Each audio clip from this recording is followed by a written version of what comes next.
Oliveira Magalhães, mas o apelido é Cida. Lá em Arapiraca, onde eu nasci, é o nome que todo mundo me conhece. Então, eu nasci no dia 14 de julho de 1942, na Avenida Rio Branco, número 44. A casa onde todos os da família nasceram e ainda permanece lá do mesmo jeito.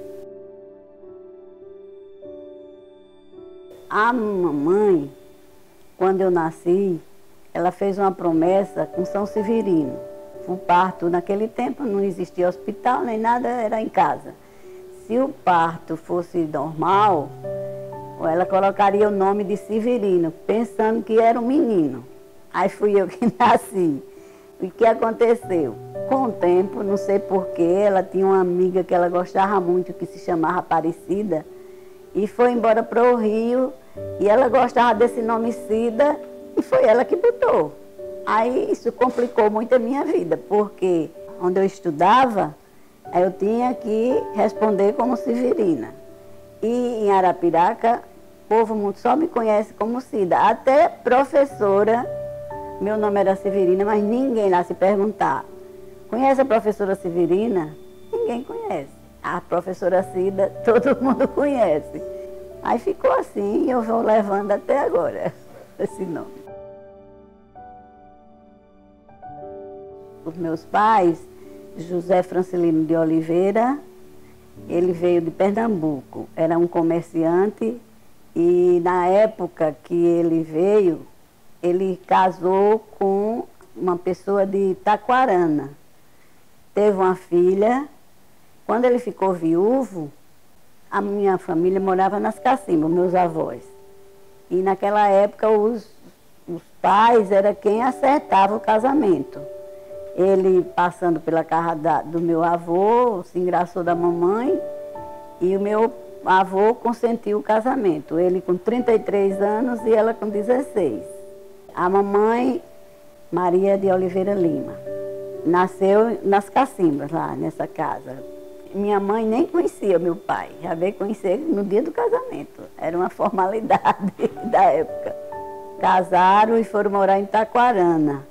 Daí eles voltaram para Arapiraca e ficaram meu pai construiu essa casa na Avenida Rio Branco, onde ali perto tem o armazém do Zé Mota, que tudo ali era do meu pai.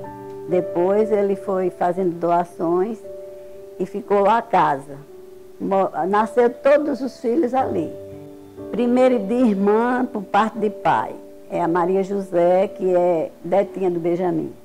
É minha irmã por parte do pai. Quando o papai casou, já tinha ela. Aí, de filhos de pai e mãe, teve a Eulália, que chamavam Lalinha, foi a mais velha. Teve um menino chamado Paulo. Tem a Maria de Lourdes Lima, que está aqui hoje, minha irmã morando aqui. A Julieta, que casou com João Vieira, que era da coletoria de Arapiraca, a mãe da Roseli, do Ricardo e do Roberto. A Elza, que ainda está viva também, mora em Pontal de Coruripe, casou com Aldo. Ela teve o Kleber e o Charles. Ainda está viva a Elza. Os outros irmãos, por questão de coração, já faleceram. Só tem vivo nós três, eu, Lourdes e a Elza.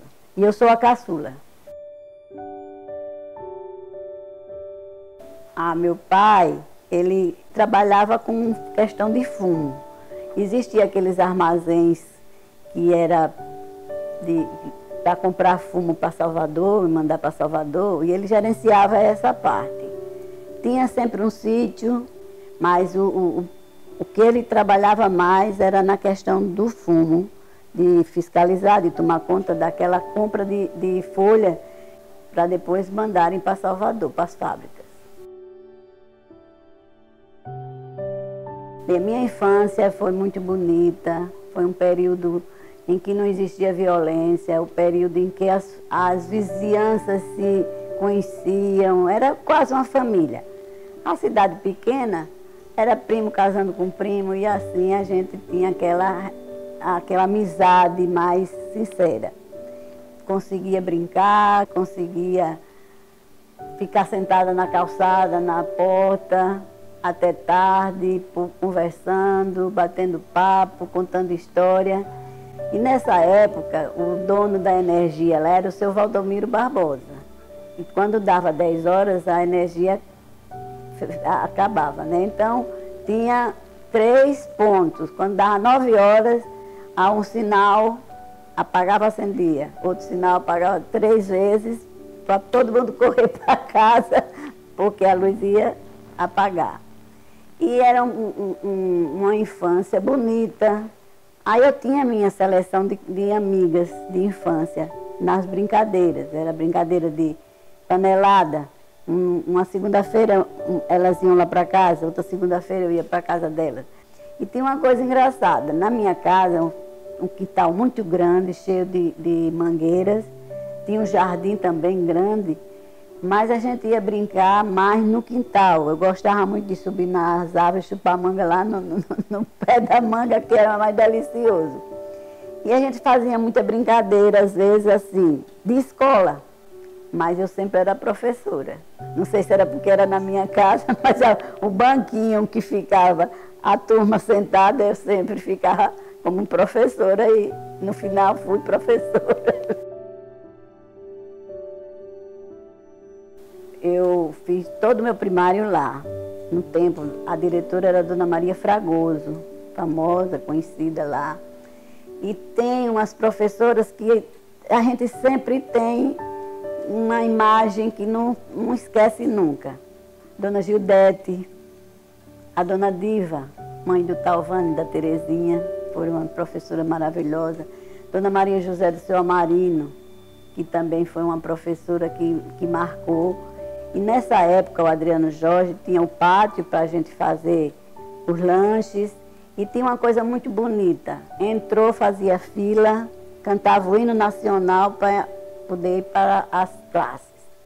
Isso imprimia na gente um respeito à pátria, ao país, ao Estado, que a gente cantava o hino da bandeira, cantava o hino do Estado de Alagoas, o hino de Arapiraca. Tudo isso a gente aprendia. Além do mais, dos cadernos, no verso do caderno vinha o hino nacional. Então ninguém podia dizer que não sabia, porque estava ali escrito para a gente aprender, que hoje não tem mais. Depois, por obra do destino, eu, quando me formei, fui ser secretária no Adriano Jorge, no tempo da Cleonice Barbosa, filha da Dona Maria Fragoso, era diretora. Eu me formei na faculdade de Arapiraca, depois eu vim aqui para Maceió, aí prestei novo vestibular e fiz pedagogia na UFAL. Era da turma. A gente costumava fazer um passeio pela Praça Marques da Silva. O Zé de Sá com aquele som, botando músicas e a gente passeando. E a turma de rapaz ficava em pé e a gente passeando de braço dado, fazia aquela volta todinha na praça. E outra coisa que a gente fazia eram os assustados. Os assustados era umas casas que tinha uma radiola, com aqueles discos de vinil, a gente reunia naquela casa e botava o disco e ia a turma dançar. E ele era dessa turma. Por sinal, ele ainda era parente, porque a minha avó era irmã da avó dele. Depois ele passou no concurso do Banco do Brasil, aí foi morar em Palmeira dos Índios. E eu, quando comecei a namorar com o Valdeir, eu prestei concurso para o Banco da Lavoura, que era Banco da Lavoura de Minas Gerais. Nessa época, foram as primeiras mulheres que conseguiram entrar através de concurso, que os bancos não aceitavam mulher para trabalhar. Aí o Banco da Lavoura e o Banco Econômico prestou concurso, aí eu passei, eu, a Edna e a Selma, no Banco da Lavoura. E a Maria Helena, do seu Telvino, passou no Banco Econômico. Mas quando a gente assinava o termo de nomeação, já tinham avisando que casando perdia o emprego. Aí aconteceu comigo, porque quando eu casei, aí eu perdi o emprego, porque só aceitava solteira. Aí fiz 2 concursos. Fiz concurso para o ensino primário, 20 horas, depois fiz o concurso para o ensino médio, mais 20 horas. Trabalhei esse tempo todo, 40 horas no estado. Aí quando me casei, fui morar em Palmeira dos Índios. Aí trabalhei no Graciliano Ramos lá. De volta para Arapiraca, eu fui para o Quintela Cavalcante. Trabalhei um tempão. Essa turma, que hoje são médicos, engenheiros, advogados, quase todos passaram pela minha mão. Os meninos da Teca do Major, é o Tutimés. Tive depois no Colégio Bom Conselho, aí tem aquele retrato que tem aquelas médicas que foi a coisa mais linda que eu achei. Eu fui levar meu neto para a doutora Rosa Maranhão, que é a legista. Quando eu entrei na sala, ela disse, professora Cida, eu fiquei assim. Ela disse, não se lembra de mim não, fui sua aluna no Colégio Bom Conselho. Aí me veio na memória, depois eu lembrei que eu tinha uma foto. Aí tem ela na foto, eu já mandei para ela, ela agradeceu demais. São as vantagens do professor, não é a parte financeira. É você saber que nas suas mãos passou hoje pessoas que são médicos, que são engenheiros, que são advogados, e a gente fica muito feliz. Foi para mim a maior felicidade da vida quando ela me reconheceu. Porque o tempo passa, a gente vai mudando a fisionomia, mas para a Rosa, ela deve ter guardado muito a minha fisionomia, porque ela lembrou na hora. Então, isso é uma felicidade. O Darlan foi o primeiro filho, aí foi o período de gravidez que eu trabalhei em Palmeira, mas só foi esse período. Logo após, o Valdeir foi transferido para Arapiraca e nós voltamos. Aí já nasceu a Dirlene e depois o Carlos Henrique, tudo em Arapiraca.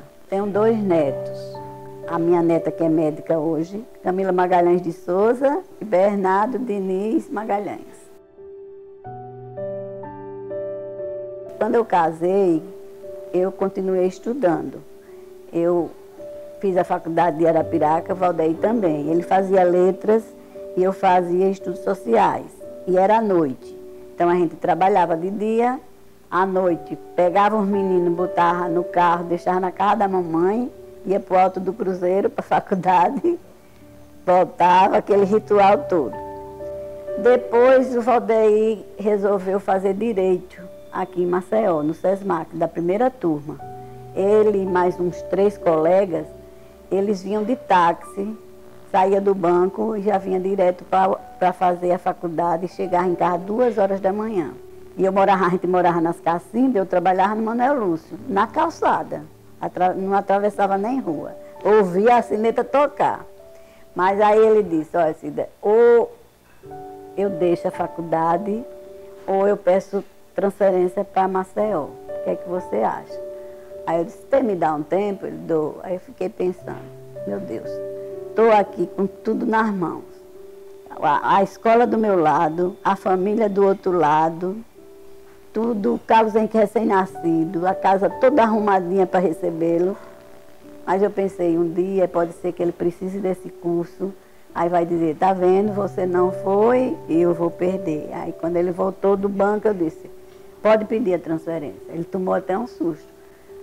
Tem coragem de ir para Maceió? Eu disse, não, para você perder de estudar, não vai dar certo, então a gente vai. Aí foi quando talvez eu fiz uma boa ação, cheguei aqui, as portas foram todas abertas. Cheguei na Secretaria de Educação, a secretária disse, você está morando aonde? Eu disse, no Farol, que eu morava noutra rua, rua depois dessa. Depois eu vou lhe botar no CAGB. Olha, ia a pé, já ia a pé, né? Quando eu cheguei no CAGB, primeiro colégio, Maria José Loureiro, fui recebida muito bem pela diretora, que hoje é minha amigona. A gente todo mês se encontra, está tudo aposentado, mas todo mês a gente vai para um restaurante. E tudo correu bem, talvez pela minha boa vontade de ajudar, fui ajudada. Aí vim com pedidos pequenos para cá, foi uma barra pesada, porque lá eu tinha a minha família todinha para ajudar. Aqui eu vim sozinha mesmo com ele. Mas coloquei os meninos num transporte escolar. Aí a supervisora de lá foi transferida para a Secretaria de Educação. Aí a diretora disse, você quem vai assumir? Eu disse, mas eu não tenho curso de supervisora. Mas você tem um trabalho muito bom e você vai assumir. Aí eu disse, Valdeir, eu vou fazer vestibular. Eu não vou ficar prestando um serviço que eu não tenho a capacidade. Aí fiz o vestibular na UFAL, para pedagogia, passei, aí fiz supervisão. Depois estava muito difícil o trabalho de supervisão, muito difícil porque era muita exigência. E o professor da capital não é um professor do interior que quando você dá uma ordem aceita. O daqui contesta e era muito atrito. Aí eu fiz reopção para orientação educacional. Me aposentei trabalhando já como orientadora educacional. Para mim foi melhor. Eu tenho uma maneira de viver que essa palavra dificuldade eu boto de lado. Porque quando um problema surge, a gente tem que procurar resolver. E até hoje eu já passei por muita coisa, mas sempre conseguindo resolver os problemas. Aí eu não gravo assim o que foi de maior dificuldade, que toda família tem, né? Mas tudo que vai passando a gente vai resolvendo. Foi assim com meu marido, foi assim com meus filhos e eu continuo assim. Um dos meus sonhos, e deu muito certo, sempre foi viajar. O meu esposo, toda a vida gostou de inglês. Autodidata, ele estudou sozinho, mas falava fluentemente inglês. Aí, por conta disso, o mundo quase todo eu conheço. A gente viajava demais. Aí tem aqui, eu estava até dizendo, tem uns álbuns aqui das nossas viagens. Muitas viagens nós fizemos, porque ele gostava de testar o inglês dele e a gente viajava sozinho, nós dois. Ele no inglês e eu na minha, assim, curiosidade, pesquisando. Eu, quando viajava, eu sempre ajudava ele, não ficava um fardo morto, do lado ele falando inglês e eu do lado não. Eu pesquisava em português para onde ia, que era que aquele país tinha, então quando eu chegava ajudava muito nesse sentido. E ainda hoje eu gosto. Quando a gente completou 50 anos, ele já estava doente.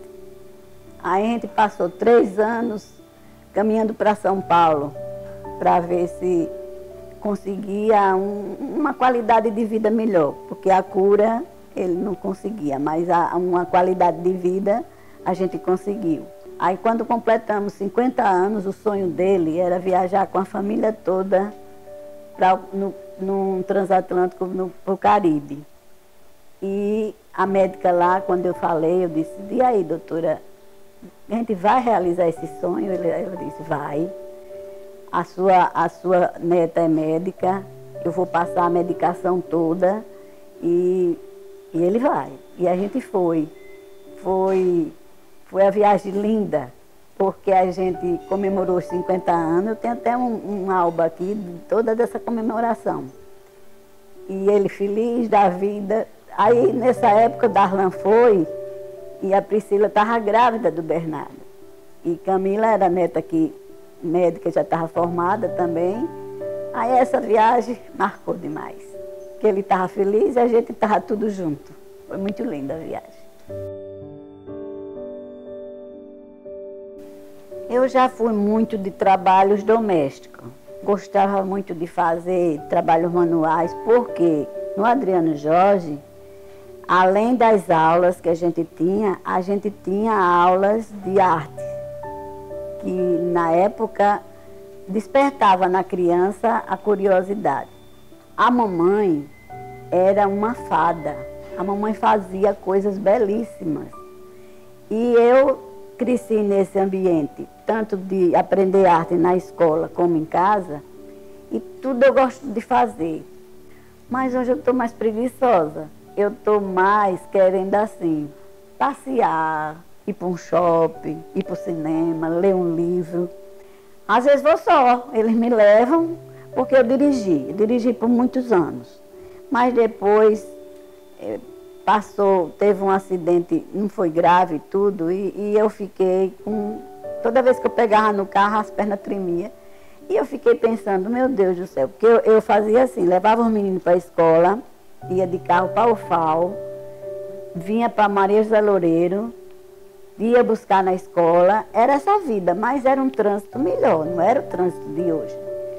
E depois eu fiquei com esse nervoso, eu fiquei pensando, homem, na minha idade, os meninos já estavam tudo criados, já agora eu vou andar de táxi, porque se eu for dirigir nesse trânsito, o coração vai pifar, que a minha família toda tem problema de coração, que eu venho sempre precisando acompanhada por um médico, por isso.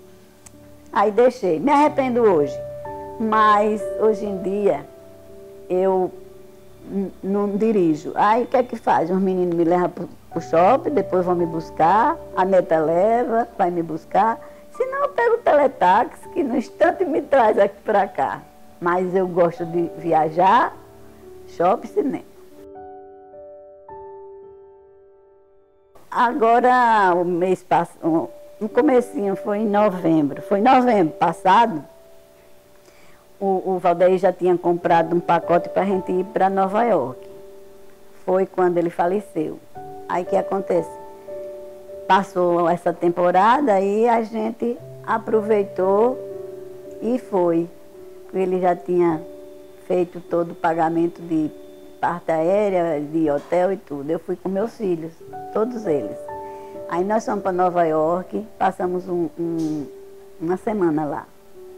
Aí já tem a neta que fala inglês, aí ela ficou no comando da língua, né? Eu, na minha curiosidade, sabendo os pontos turísticos que a gente deveria ir. A minha filha, que já trabalhou na agência de turismo, foi quem fez todo o acerto de hotel e de tudo. E o mais novo, que trabalha na agência de aviação, ele trabalha na Azul, em Guarulhos.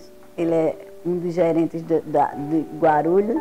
Ele fez aquela parte parte aérea e tudo, e deu certo. Foi uma viagem, assim, muito boa. Graças a Deus, a gente sempre teve, assim, uma convivência muito legal. Aqui não tem diferença de idade, não tem diferença de sexo, não tem diferença de cor, de nada. É tudo igual. E foi assim que o Valdeir criou eles todos, e é assim que eu continuo com eles todos, e a gente é uma família muito unida.